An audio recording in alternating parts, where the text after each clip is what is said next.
The rainforest didn't just test men, it broke them. Before Apocalypse Now dragged cameras through the heart of cinematic madness, William Friedkin had already waged his war with Sorcerer, 1977.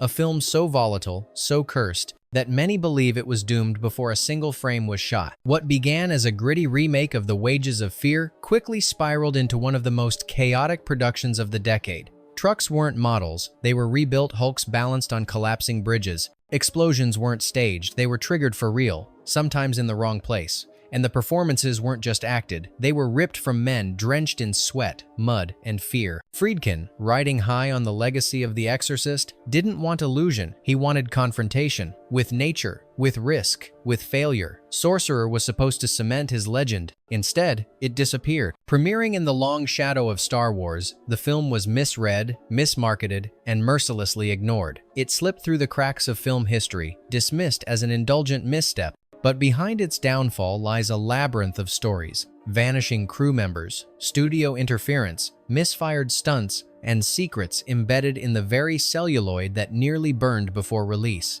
Some call it Friedkin's forgotten masterpiece, others call it cinematic hubris. But one thing's certain, nothing about this film was safe, and none of it was normal. These are 20 weird facts you didn't know about Sorcerer, 1977. The film that nearly didn't survive, and perhaps never wanted to be found. Fact 1. The day Roy Scheider almost didn't come back. The camera didn't blink, but the man behind the wheel nearly didn't return. In one of Sorcerer's most infamous sequences, Roy Scheider's character drives a massive, rusted truck across a rope suspension bridge, swaying above a raging river. That scene wasn't a stunt, it was a dare. Friedkin demanded reality.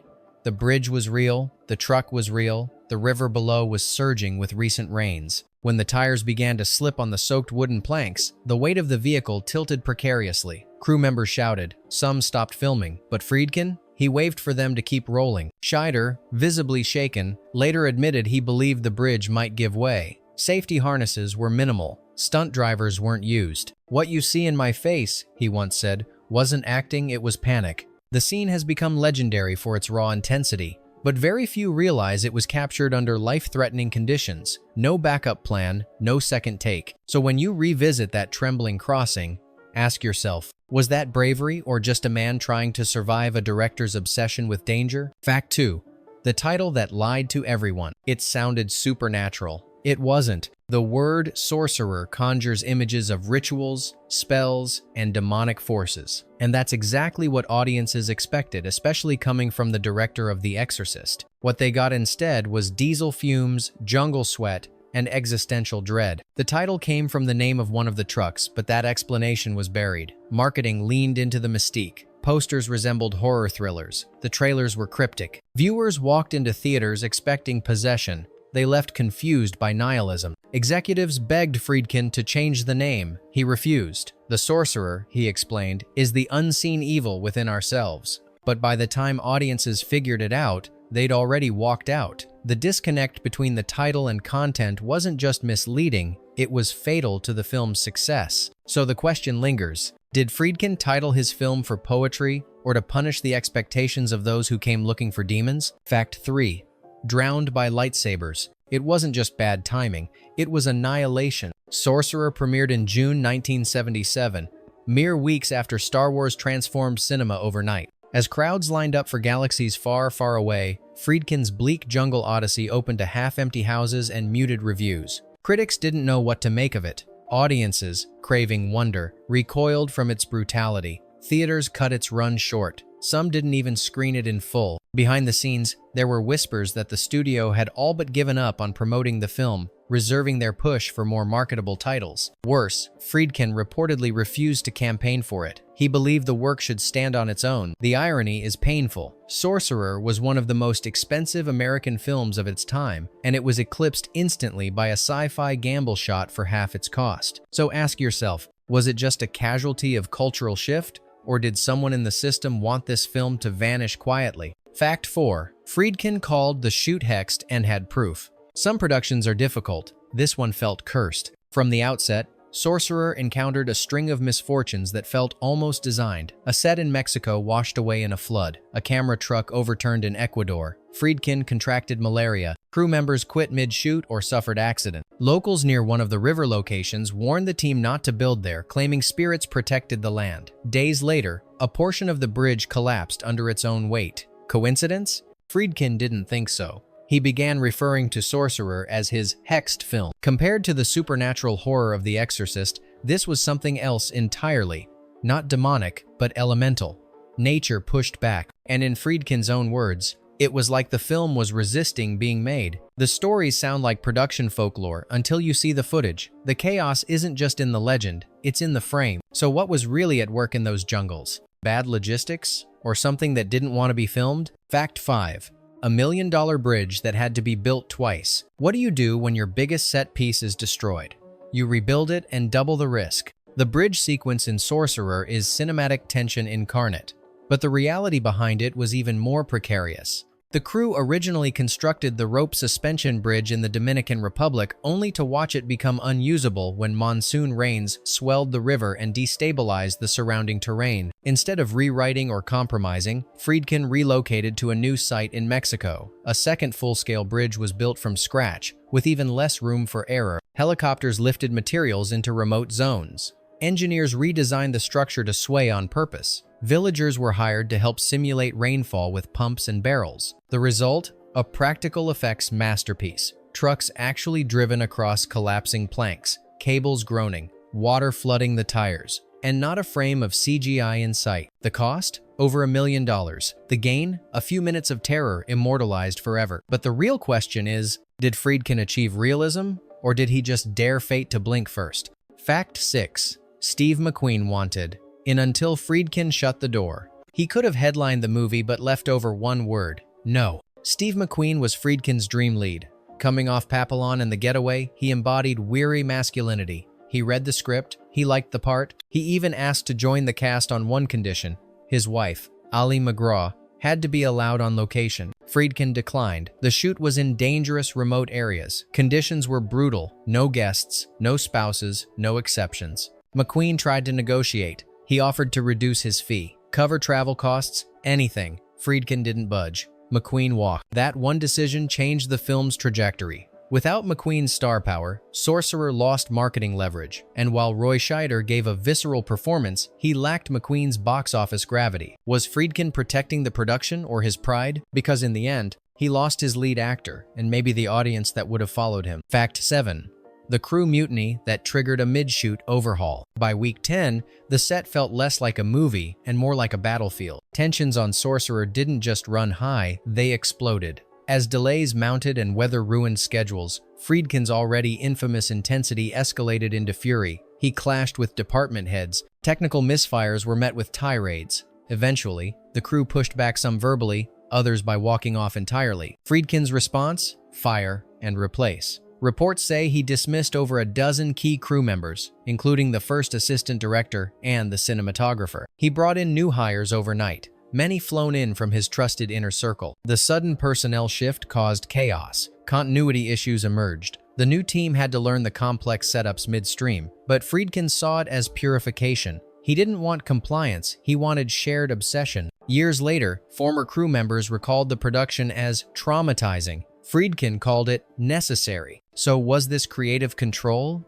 or the unraveling of a leader consumed by his own film? Maybe both. Fact 8. The score was written without seeing the movie. The music didn't follow the film. The film followed the music. Friedkin approached the German electronic band Tangerine Dream after attending one of their live shows in Europe. He offered them the score to Sorcerer without giving them a finished cut. Instead, he gave them loose storyboards, themes, and mood direction. The band composed tracks in isolation, layering analog synths, pulsing rhythms, and eerie drones.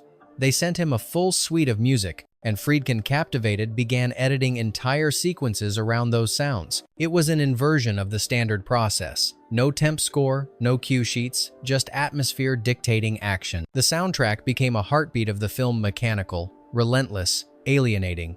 It clashed with the jungle's organic chaos, and that was the point. Decades later, the Sorcerer score is credited with inspiring a generation of ambient film music. So what do you call it? Innovation or instinct gone rogue? Fact 9. The explosion that wasn't supposed to happen but stayed anyway. Some accidents get buried. others become canon. During the scene where characters clear a jungle roadblock with nitroglycerin, the crew set up a controlled detonation to blast away a fake log. But due to a location error, the explosives were rigged in the wrong place near essential lighting equipment and just feet away from crew. The blast went off. Cameras shook. Equipment was damaged. One crew member sustained minor injuries. Panic swept the set. Friedkin's reaction? He reviewed the footage and smiled. Rather than discard the scene, he kept it. The chaos, the debris, the raw panic, it was too real to replicate. Insurance scrambled, but the footage stayed. It's still in the film today. Most viewers never know they're watching a shot born from pure, uncontrolled error. So here's the paradox. Was it an oversight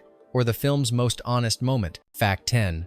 Roy Scheider was a backup plan with a grudge. He wasn't the first choice, and he knew it. By the time Roy Scheider was cast in Sorcerer, 2 major stars had already turned it down. Steve McQueen walked away when Friedkin refused to let his wife accompany him on location. Then Marcello Mastroianni declined due to scheduling and discomfort with the grueling condition. Scheider, still glowing from Jaws, was Friedkin's reluctant Plan C. While the director praised his talent, sources say their working relationship was strained from the beginning. Friedkin pushed Scheider harder than he had on any previous actor. He demanded retakes without explanation. He challenged every instinct. Scheider, not one to be coddled, reportedly resented the treatment. He considered walking off the production more than once. There were screaming matches, silent days on set, professional but volatile. The performance on screen? Haunted, hollow-eyed, broken. Exactly what Friedkin wanted. But was that performance pulled from craft or pulled from real exhaustion, frustration, and simmering resentment? Sometimes authenticity comes at a cost. Fact 11. The audience that revolted during the first screening. The film hadn't even been released, and it was already being rejected. At a test screening in a California suburb, Sorcerer met its first real audience. From the first scene, murmurs of confusion began. Multiple storylines, foreign languages, and a grim tone set the room on edge. By the midway point, viewers were audibly restless. Some booed. Others shouted questions at the screen. One attendee reportedly stood up and asked, "Is this a documentary or what?" By the end, a group left loudly, slamming doors. Studio executives, sitting in the back, were horrified. When they approached Friedkin with suggestions to soften the tone, restructure the intro, or remove foreign dialogue, he refused. "That's the film," he said. "Change nothing." No edits were made, no concessions given. And that test screening would echo in studio halls for years, not as a lesson in marketing, but as a warning about what happens when art refuses to yield. The audience wasn't ready. The film didn't care. Fact 12. The studio tried to kill it more than once. When control slipped, the suits closed in. Sorcerer was greenlit at a then massive $12 million budget, but once the production spiraled into dangerous territory, both literally and financially, Universal and Paramount grew uneasy. The first threat came after the flooded sets in the Dominican Republic delayed production by weeks. Executives arrived, demanding Friedkin bring the shoot back to California or face cancellation. He countered with footage so stunning, they backed down temporarily. The second came in Mexico. The reshoots dragged. Budgets ballooned. Legal departments began auditing the production. Friedkin was warned, cut the schedule or lose support. He refused again. Rumors claim he threatened to withhold footage or destroy reels if tampered with. Whether bluster or real threat, it worked. The film was completed, but the tension never left. Studio reps later called the project a runaway train with no brakes and no driver. So the question remains, did Friedkin win, or did he simply outstare everyone who tried to stop him? Fact 13. The lead that never happened, Gene Hackman's silent refusal. A reunion was possible, but history got in the way. After the gritty success of The French Connection, William Friedkin had hoped to re-team with Gene Hackman for Sorcerer. The role of Jackie Scanlon, a desperate man on the edge, seemed tailor-made for Hackman's steely demeanor, but the actor never returned Friedkin's call. Their collaboration on The French Connection had been fruitful on screen, but reportedly difficult behind the camera. Friedkin had pushed Hackman relentlessly, some say to the point of emotional exhaustion. Hackman, known for his discipline, found Friedkin's methods invasive and antagonistic. Years later, when Sorcerer came into development, Hackman didn't even entertain the offer. Friedkin was forced to look elsewhere, and in a strange twist of fate, the role fell to Roy Scheider, who, ironically, had once auditioned to play Popeye Doyle but lost to Hackman. So what would Sorcerer have been with Hackman's quiet fury at the center? Perhaps a different kind of storm, one more internal than explosive. Fact 14. A truck with more personality than half the cast. It groaned, it stalled, it refused to behave. One of the two main trucks used in Sorcerer, nicknamed Lazaro, was assembled from salvaged parts and rusted steel. Friedkin demanded it look like it had survived the apocalypse, and in many ways, it had. But the trouble came when the truck had to actually function. Mechanics constantly battled its unpredictability. Some mornings it wouldn't start, other times it died mid-scene. During one tense shoot, Scheider reportedly pounded the dashboard in rage as the engine cut out just before the climax of a shot. Friedkin refused to replace it. He believed the truck's instability added to its character made it feel real. The production team, less romantic, began calling it the Diva. Ironically, Lazaro became one of the most memorable images of the film, its rumbling weight, its threatening presence. So was it just a machine? Or the film's most honest actor? Fact 15. A stranger walked into frame and Friedkin left him there. It wasn't in the script. He wasn't on the call sheet. In one wide jungle shot, the camera catches a lone man standing still on a hillside, watching the truck rumble past. He never moves. He says nothing. He simply stares. That man wasn't an extra. He was a local who wandered onto set during a quiet setup and froze when he saw the cameras. The crew assumed he was part of the background. No one stopped rolling. In post-production, an assistant flagged the moment. Friedkin saw it and insisted it stay. There's no name, no record of the man's involvement, no release form, just the silhouette of someone who may or may not have understood what was happening. Friedkin later described the moment as accidental perfection. Today, that figure still appears in the restored cut, a ghost who was never supposed to be there. So who was he? A bystander? Or something more symbolic, a witness the jungle inserted into the story without permission? Fact 16.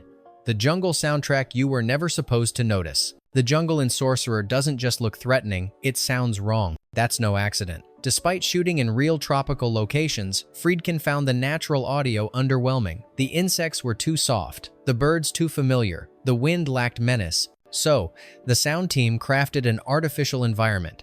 They mixed and warped audio to make the jungle feel alive and hostile. Bird calls were slowed into echoes, animal screeches were reversed. Even the rain, recorded in studio using hoses on metal roofing, was manipulated to feel heavier and more suffocating. Beneath it all, subtle tones, some barely audible, were inserted to create subconscious unease. Synthesized drones, distant thunder, indistinct whispers. Most viewers never notice, but they feel it. The jungle isn't just dangerous, it's aware. So next time you watch Sorcerer, ask yourself, are you hearing the jungle or the ghosts Friedkin built beneath it? Fact 17. Friedkin threatened to torch the film. Literally, creative control isn't always metaphorical. As pressure mounted from the studios to trim the film, re-edit the opening, and simplify the narrative, Friedkin's patience evaporated. In a now infamous standoff with executives, he reportedly declared, "If you cut a single frame without my consent, I'll burn the master negative myself." Some thought he was bluffing, others weren't so sure. To prevent unauthorized duplication, Friedkin stored select reels in a private location.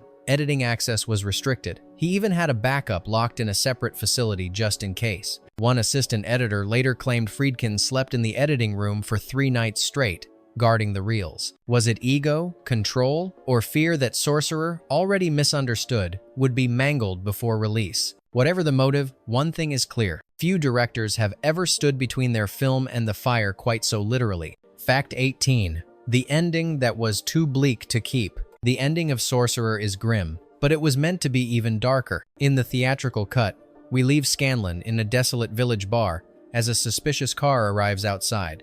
The implication, he may not live much longer, but Friedkin's original version didn't imply anything. It showed Scanlon dying in a violent explosion just miles from safety. The final truck trip, sabotaged by a bump in the road or simple fate, ended in a fireball. No bar, no last cigarette, just ash and smoke. Executives protested. It was too nihilistic, they said, too final. Friedkin begrudgingly agreed to reshoot. The revised ending, while still hopeless, at least gave the illusion of survival until the final shot suggests otherwise. Even then, there's no catharsis, no redemption, just quiet doom. So ask yourself, if this was the toned-down version, what did Friedkin originally want us to feel when the credits rolled? Fact 19.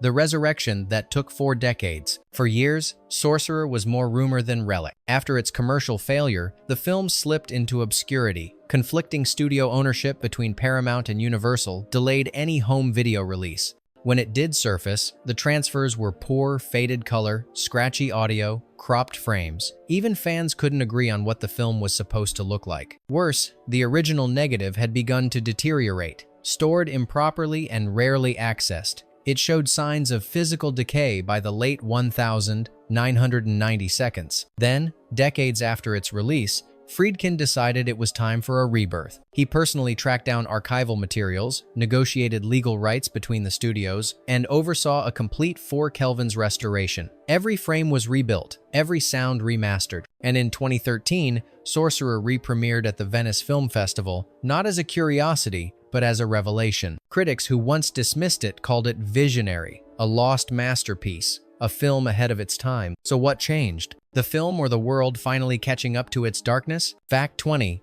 A whisper buried in the opening credits. Most people miss it. That's the point. When Sorcerer begins, the title appears in stark red lettering over black. There's no music, just ambient jungle noise, distant thunder, and something else. If you listen closely, very closely, you'll hear it. A low murmur, a voice slowed to near inaudibility. Audio technicians have isolated the clip and traced it to a deleted line of dialogue we were never meant to get out. It's not credited. It's not listed in any known script draft. Friedkin never acknowledged its presence publicly. Was it an accident, a last-minute addition, a private joke, or a warning? The whisper remains in all versions of the film since the restoration. So here's the final mystery. Was the message buried for us to find, or was it meant only for those who already knew they wouldn't escape? Bonus fact: the vanishing name in the credits. Blink, and you'll miss him, but his absence is louder than his presence. In the end credits of Sorcerer, buried among the list of local crew and support staff, is the name G. Ariza, Transport Coordinator, Dominican Unit.